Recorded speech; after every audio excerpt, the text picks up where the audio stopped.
Okay, so a couple months back, Candace mentioned New Braunfels, Texas, right? And there's a lot of uh, coincidences, similarities there. Nelda Buckman is one of them. Erica Kirk was traveling there quite a bit, right? Dan Flood's from there, and then we happen to have that one friend in Colorado that was in the shooting in the theater that was from there.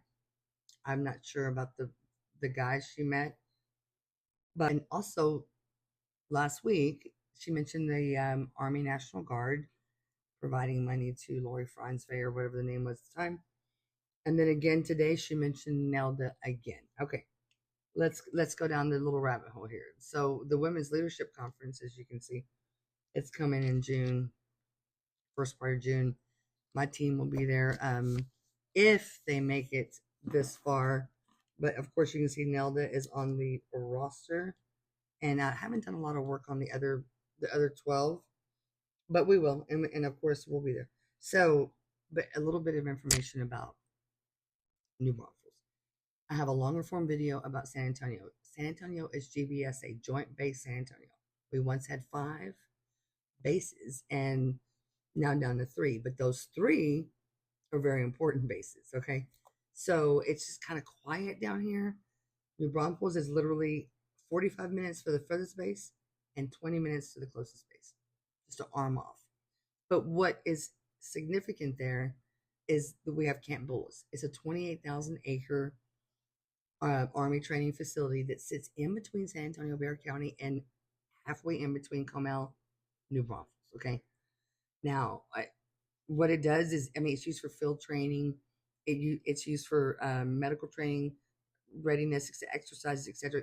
Mainly for Fort Sam, but it is the Central Texas ecosystem, military ecosystem. Now, what's the big? If we go all the way back to World War II, this area was used for like POV sites and like training. It's a lot of history there from World War II.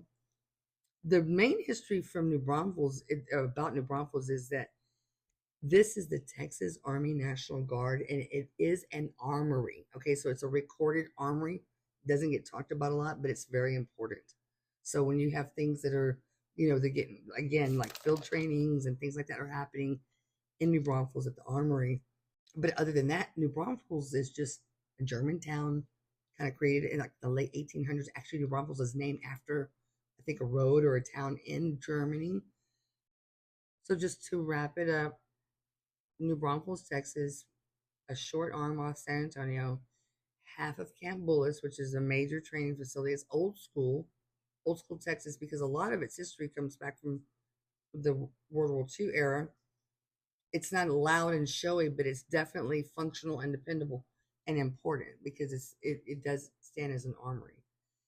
So, I mean, if you start thinking about all the coincidences in New Braunfels, Texas, I'm not sure where Nelda's kids were adopted. I do know the majority of the money originally came from her husband's family, and then she went on to do her thing. But I'm not the greatest researcher, but I'm the one that goes boots on the ground. Okay, so I'm right here. I'm on bases all the time. I go to Randolph a lot. I will get this long form video out for you to let you know that like these bases are crucial. Okay, and like Randolph Air Force Base, you've mentioned that Candace has mentioned that in some of this research, and it's gone back to some lineage. But Randolph is a footprint for anybody that pretty much goes to the Air Force. And I happen to take care of a military or care for a military retired rancher that came off Randolph. Anyway, I'll talk to y'all soon. Let me know if you need anything else, and I will definitely get the other video out about the bases here and really what they are all about. San Antonio is pretty crucial. It's just real. Talk soon.